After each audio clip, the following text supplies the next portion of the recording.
For critics who thought the Iran nuclear deal already sounded bad, some say it just got even worse.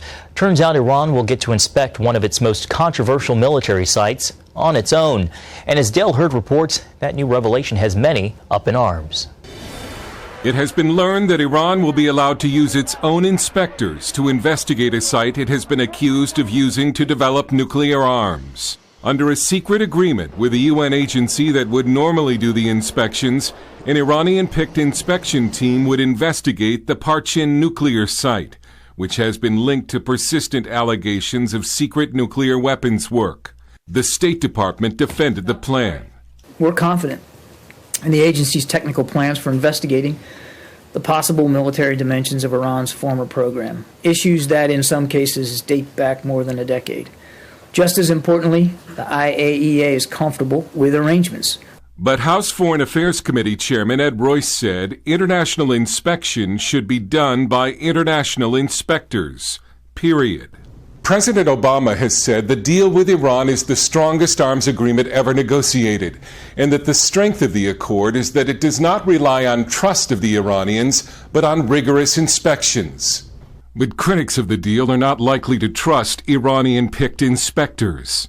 In Israel, Republican presidential candidate Mike Huckabee said the deal represents a clear and present danger to Israel and the United States. The Iranians have made it very clear for 36 years that their intention is not only to wipe Israel off the face of the map, their words, but also to bring death to America. And this new revelation can only increase opposition to the deal with Iran.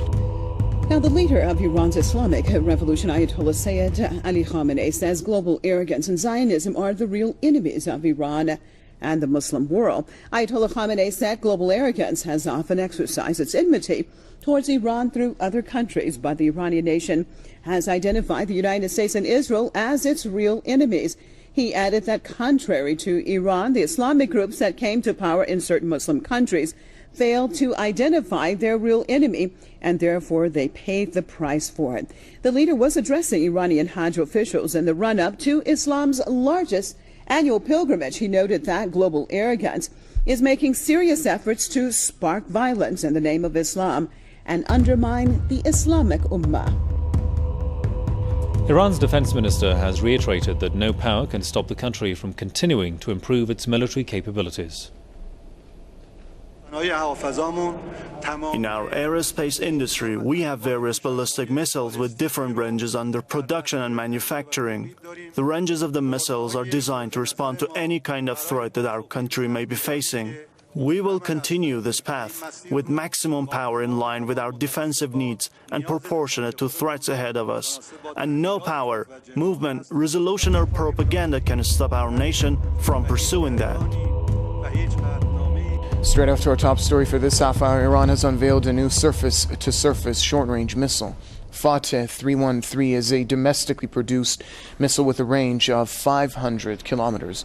It uses combined solid fuel and is capable of striking targets with pinpoint accuracy. The Defense Ministry is planning to start the mass production of Fateh 313, which was unveiled on the occasion of the Defense Industry Day. Iran domestically produces a wide range of missiles, rockets, military hardware, and weapons. It says they're meant to boost its defense might.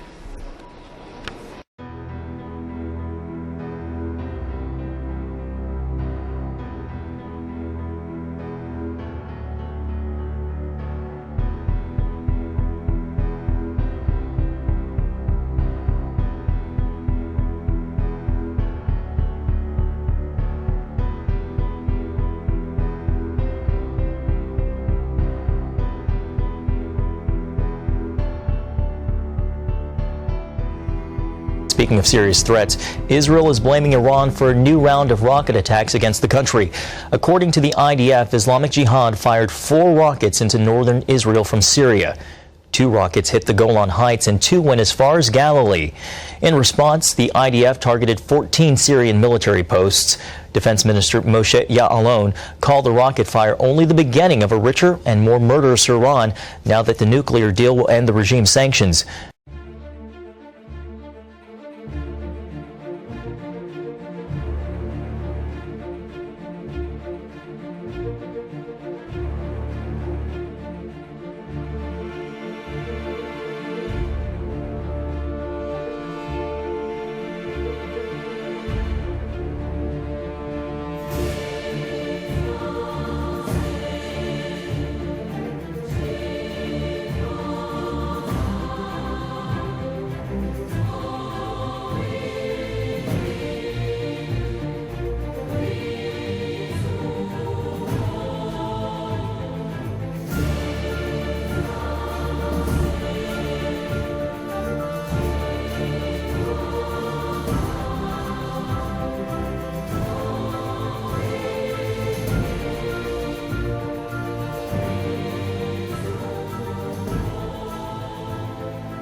West have to make a decision to act decisively to stop Iran? Not much. We're running out of time. I can't tell you if it's a period of months or a few years. It's certainly no more than a few years.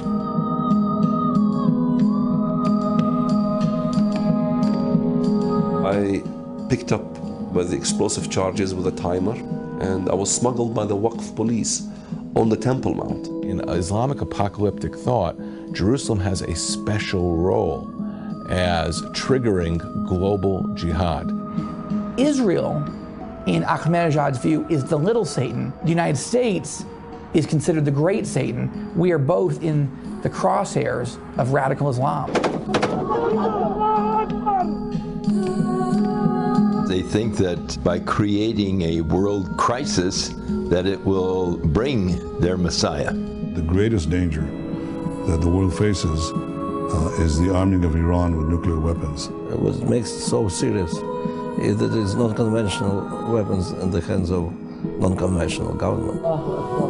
When they decide to go down against Israel, that'll be the biggest mistake they've ever made, because Israel has one thing that they don't have: God. We're telling about a much worse time than 9/11. The Bible predicts something in terms of an all-out conflagration of many nations. There are few leaders today who really understand that we are engaged in World War III. They are not seeing these scenarios of the end of days as something that will occur in 1,000 years, but as something that might occur tomorrow.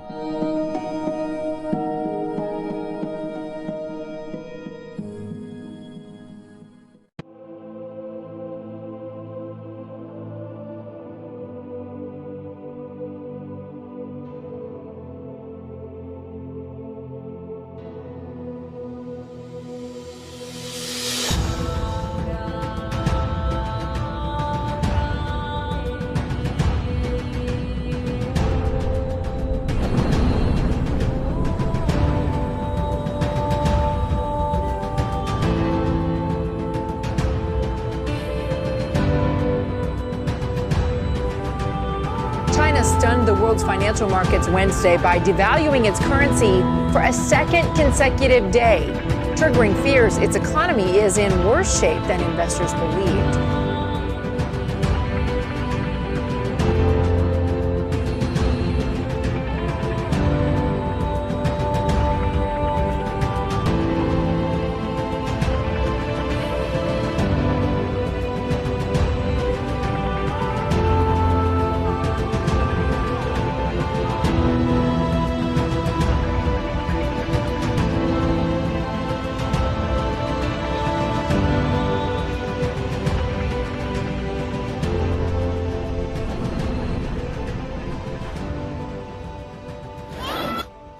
This morning, horrific video pouring in of a series of catastrophic explosions in a major Chinese port city late Wednesday.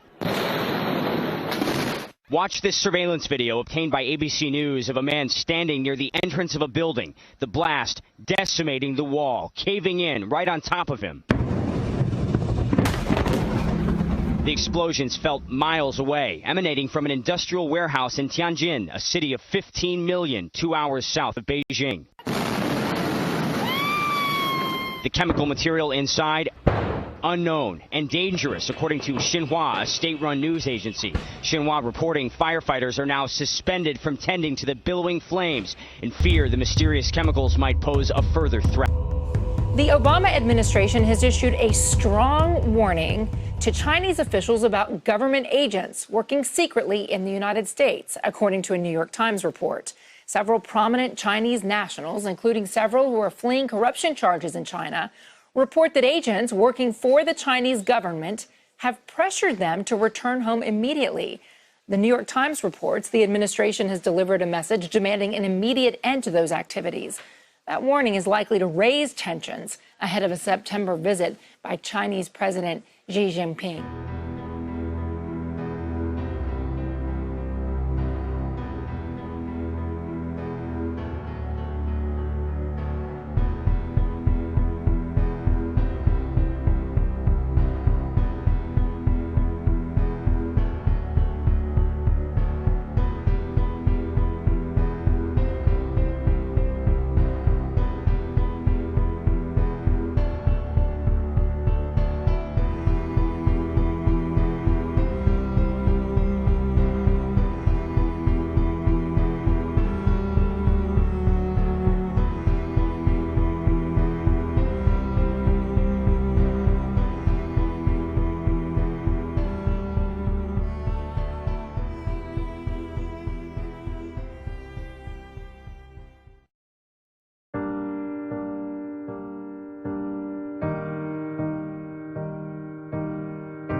An explosion rocks a U.S. Army depot in Japan. The U.S. Defense Department says the incident happened shortly after midnight on Monday at a Sagami depot in Sagamihara, a city about 40 kilometers southwest of Tokyo. The blast set off a large blaze, but there were no reports of injuries.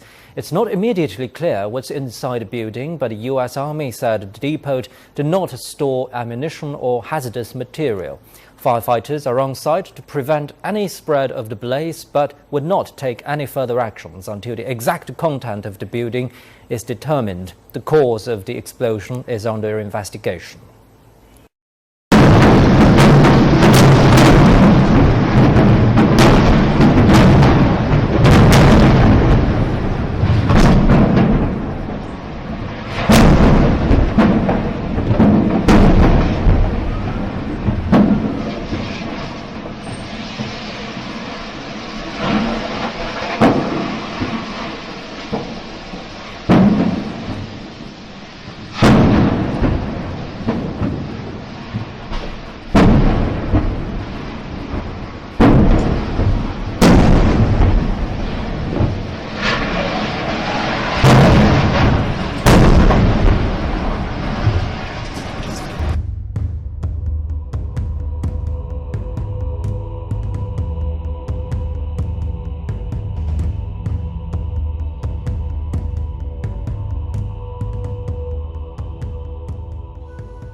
When the financial crisis hit in 2008, it was central bankers that stepped in to provide the funds to prop up the economy.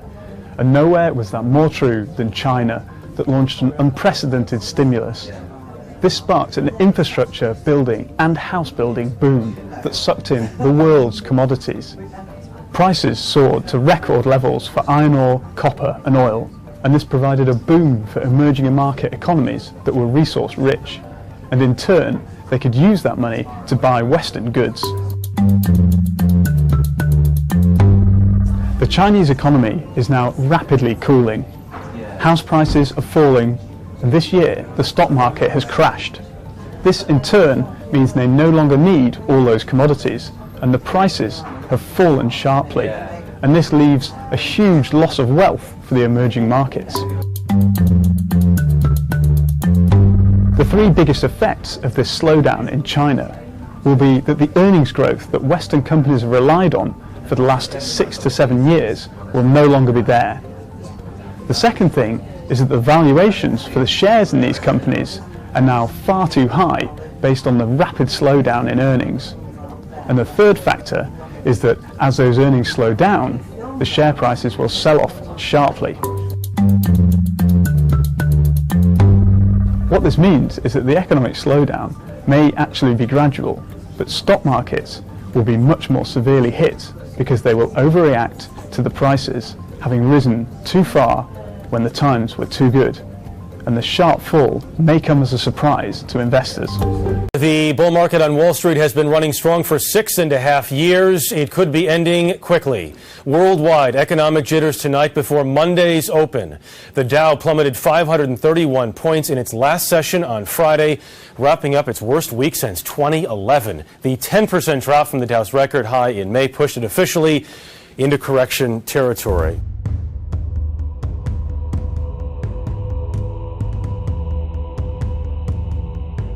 China's main stock index closed at its lowest level in 8 years on Monday.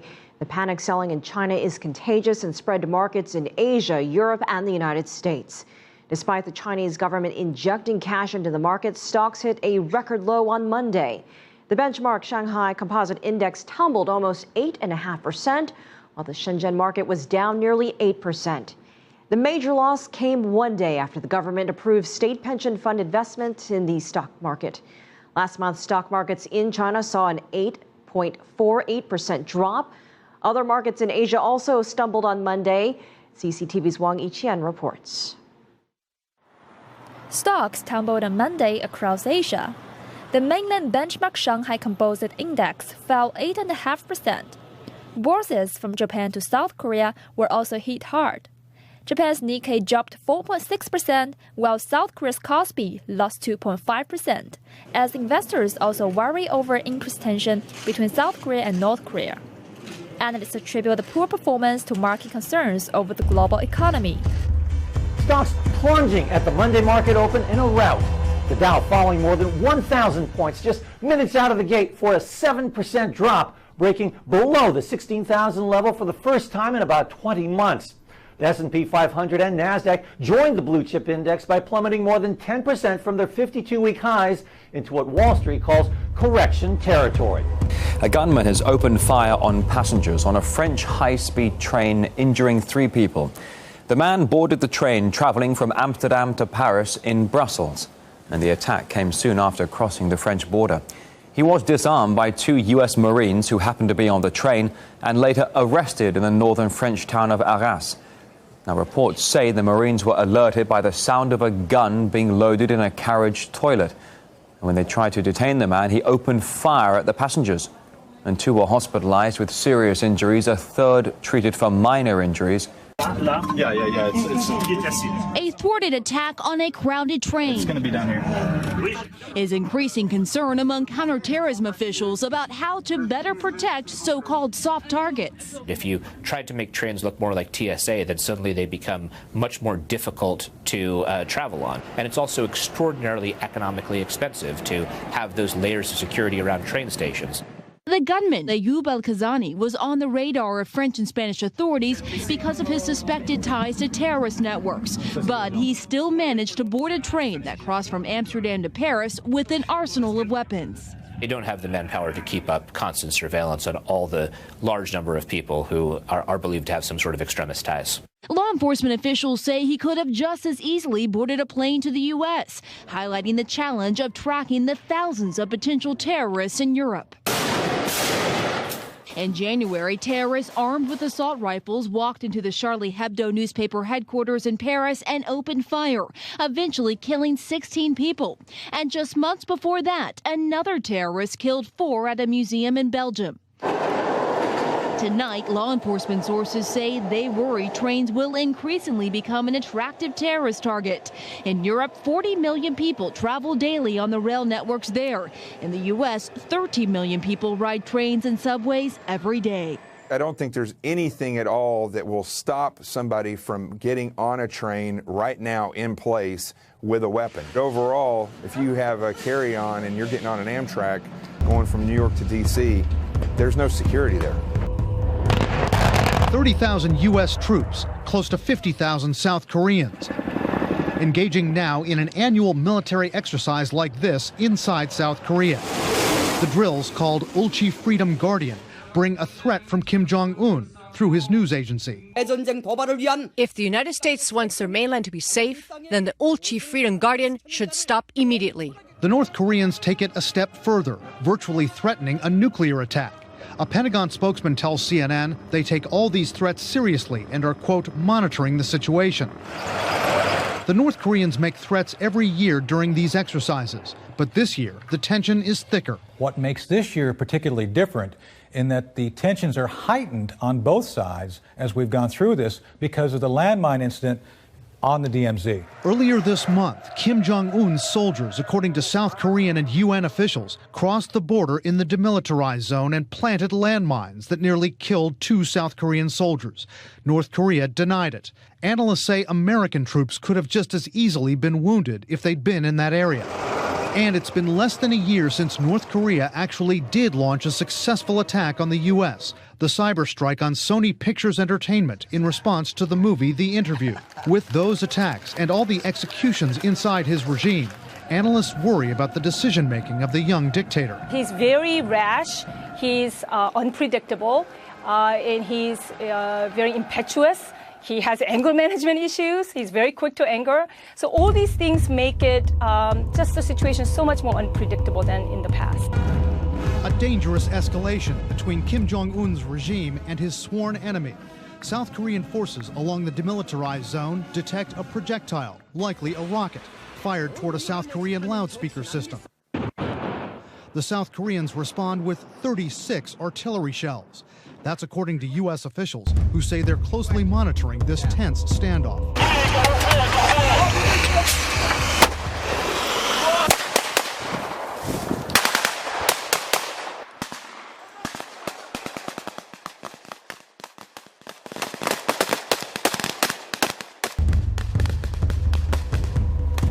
China and Russia have begun the active phase of military drills in the Sea of Japan off the coast of the eastern Russian city of Vladivostok. The drills involve 22 vessels, 20 aircraft, and 500 Marines from both sides. Warships left their Navy docks on August the 23rd. A spokesman for Russia's Eastern Military District says the sailors are practicing anti-sabotage, anti-submarine, anti-vessel, and anti-aircraft defense. There are also gunnery drills with land, underwater, and aerial targets. Still in Japan, the country's self-defense forces have conducted their annual live-fire drills in Mount Fuji. The exercise, started on August the 18th, is known as the largest of its kind. About 2,300 soldiers joined the exercise, with some 80 tanks and armored vehicles, as well as 60 field guns and 20 helicopters. They're deployed at a training grounds 80 kilometers west of Tokyo.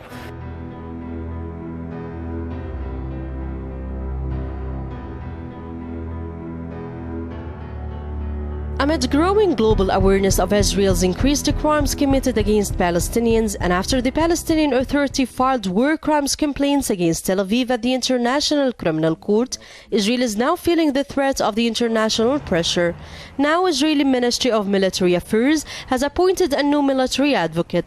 General Sharon Afik takes over the position from the current Chief Attorney, Danny Efroni, who has served in the position since 2011. There is a procedure going on in the ICC now, and a preliminary examination of the possibility of starting an investigation in Israeli war crimes. And there is a growing awareness in the international public opinion that the Israelis will have to be responsible and accountable to international law. Human rights organizations say Israeli leaders could now face charges if it's proved they committed crimes against Palestinians. The world looked on in horror on July 31st when reports emerged about a 1.5-year-old Palestinian infant who was burned to death by Israeli settlers. Now Jeffrey Feltman, the UN Undersecretary for Political Affairs, in a report to the Security Council, has briefed member states on the details of the tragedy. Feltman, in his report, warned against the sharp rise in violence by Israeli settlers against the Palestinians. The attack killed 18-month-old Ali Dawabsha. His father died of his wounds 5 days later, while his mother and 4-year-old brother continue fighting for their lives.